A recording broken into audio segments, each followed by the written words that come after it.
ပါဒီနေ့ကတော့ကျွန်တော်ကျွဲပင်းလေးကိုကလောက်အောင်မချုပ်တာလေးပြမှာဖြစ်ပါတယ်ကလောက်အောင်ပဲလေးပြအောင်ပေါ့နော်ဒီမှာနော်ဒါလေးကန်လေးနဲ့ပဲကျွန်တော်ဖြုတ်ပါမယ်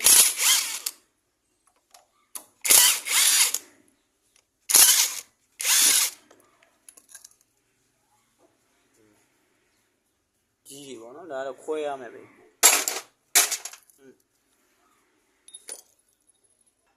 အဲ့ဒါပြည့်ဖြုတ်တဲ့ခံမျိုးကြရင်ဒီမျိုးပေါ့နော်ဒါလို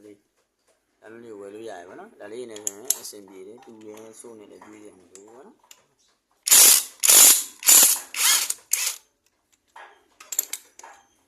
ကာဗနာဘက်ကအကြီးပါနော်ရှုဘက်ကဥစ္စာအကြီးပါဒ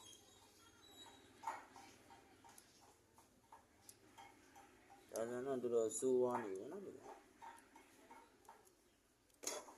ကျွန်တော်ပုတ်ပြနော်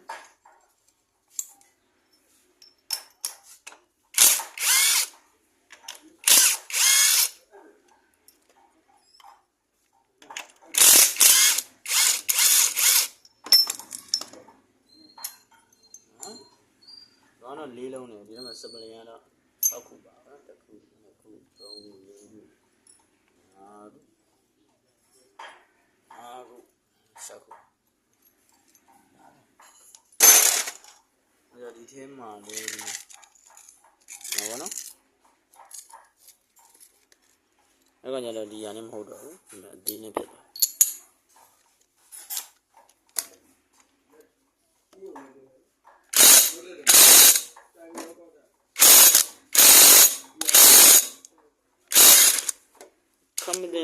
အခမတင်လို့ရှိရင်ဒါတွေကပေါ့နော်ဒီဟာလေးကထိန်းတဲ့ကမျိုးမှာလက်တွေကိုညှက်တက်တယ်ပေါ့နော်ဒီလေးအဲကြတေချာလေးကယူဆိုင်ပြီးကင်ပြီးတော့ဖြုတ်ပေါ့နော်ဝါရှာအကြီးပါဒီဘက်ကပြီးတော့အသေးလည်းအသေး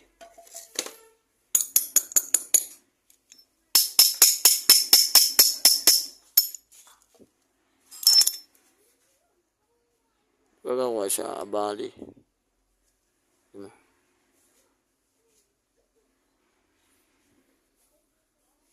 ဝါစာလေးလည်းပြောင်းပြန်နေထည့်ပေးတာဒီတိုင်းလေးဖြစ်စာလေးအပြင်ဖြစ်အဲ့ကြတော့ချွတ်ပါပြီ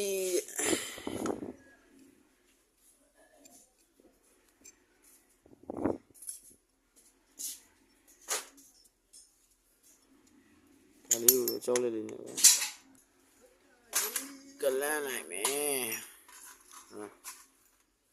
ဒါရပူနာပြီးရင်တွတ်ပြရမယ်ဥစ္စာ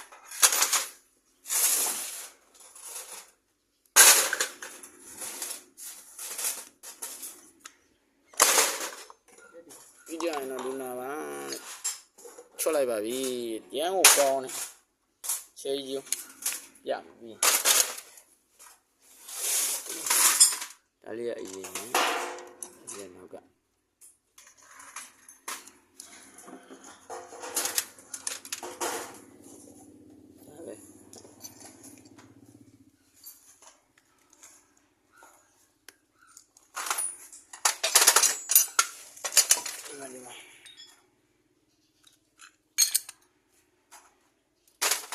ကျွန်တော်လည်းဝါစားပါဘူး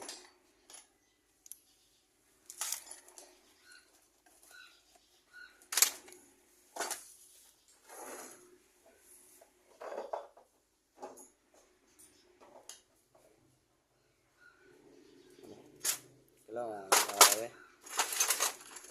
ဒီလိုလဲရတော့လဲရကြလိုင်းနေတော့ထမဲကြရိုးမစင်ပြီးတော့အင်းဝိုင်းကွာဆိုပြီးချလိုက်တာအကုန်မှောင်ပိန်းကုန်တာပဲဒါပါပဲကလောင်းပဲဒီဒါပါပဲကလောင်းဒီဘက်ကမဟုတ်ဘူးနော်ဒီဘက်ကဥစ္စာသိမ်းခိုင်းတာလေဟောနီးလေးကွာ